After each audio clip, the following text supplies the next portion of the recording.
Happy Wednesday afternoon to you. I'm Fox 26 meteorologist Ramisha Shade. It's that time of the afternoon where you get to find out what is the latest and greatest happening out in the tropics. Of course, we don't want a lot of action because that could mean potentially a lot of damage if any of these systems were to make landfall. We do have more action out there in the Eastern Pacific and in the Central Atlantic, but for now, neither of these systems are going to be an immediate threat to land. So at least that is the good news that I can give you. Let's start off with this swirl out in the Eastern Pacific. You can see that typical counterclockwise swirl that we have with those low pressure systems and developing tropical cyclones. That is Tropical Storm Calvin. That system is quickly getting stronger, and it is actually forecast to become a hurricane by tomorrow morning.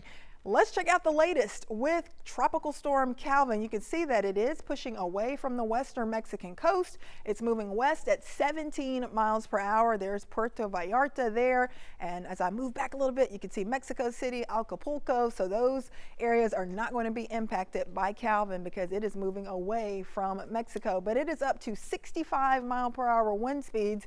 And also, the pressure is down to 1,000 millibars, and it is currently moving west at 17 miles per hour. So this is the latest advisory that came in recently, right around 4 p.m.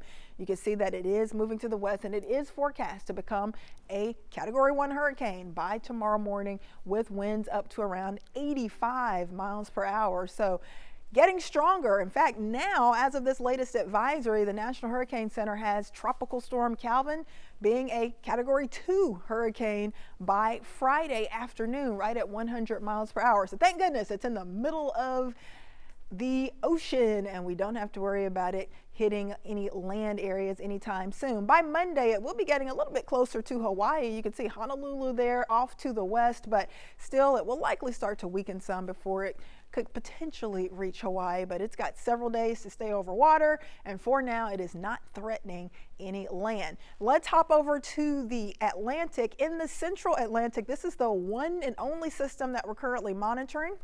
This does not have a name because it is not a tropical depression or a tropical storm just yet, but it's just an area of concern, bright area of low pressure with a medium shot for development as we go through the next 48 hours, a 50% chance for development.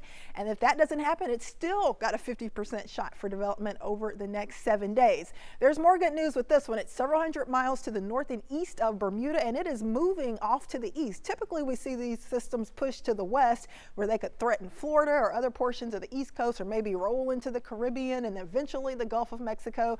But this one is moving in the opposite direction away from us, so I don't think we'll have to be too concerned about this. It is forecast to eventually make a track off to the north, and that would put it in some cooler water, and that's when it would likely start to fall apart.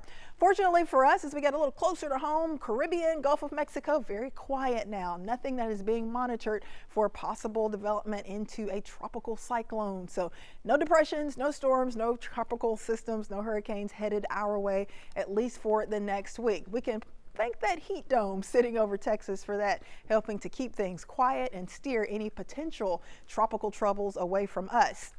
If we were to have development, though, we've got extremely warm waters out there, just like bath water. We've got temperatures well into the 80s, even a 90-degree temperature showing up there on that buoy in the eastern Gulf of Mexico. So certainly very warm water in the Gulf, in the Caribbean, and very warm water as well in the Atlantic. But the one thing helping us out in the Atlantic, we still have this Saharan dust covering much of the Atlantic, and that basically helps to pull in that drier air, which kind of hinders development for these tropical systems. So as long as we have the Saharan dust around, maybe we won't have a ton of tropical development, but once that clears, we've got extremely warm water out there, and we'll likely start to see things get a lot more active, especially as we get into August and September. I want to take you back and show you once again the 2023 Atlantic Hurricane Season Outlook. This is from NOAA. Of course, saying 12 to 17 named storms are predicted for the remainder of the season. Hurricanes around 5 to 9 and major hurricanes around 1 to 4. We've already had 3 named systems so far for this season for the Atlantic Basin: Arlene, Brett, and Cindy. The next name on that list would be Don. There's a small chance that system in the Central Atlantic could get a name, and of course it would be Don. Of course, these are the remainder of the names that will be used this season if we get that far. And we may get through several more because we've still got plenty of hurricane season to get through. In fact, we are still just in the first couple of months where typically, historically, we don't see a lot of action. But of course, as we get into August and September, that's usually where we have the majority of our tropical systems. In fact, about 2/3 of them happen in about August and September, and the peak right around September 10th. So don't let your guard down. Now is a great time to review your hurricane safety plan, go over evacuation routes, go over insurance coverage that you may want or need. Just make sure you are prepared while things are quiet. So if we happen to get a system headed here, you will be ready to go. Also, it's a great time to download our Fox 26 weather app. Get your latest tropical weather forecast cones. We've got a follow me feature. You can get all of your alerts on the tropics and all of the heat alerts and storm alerts locally as well. Enjoy the rest of your day. I'm Fox 26 meteorologist Ramisha Shade.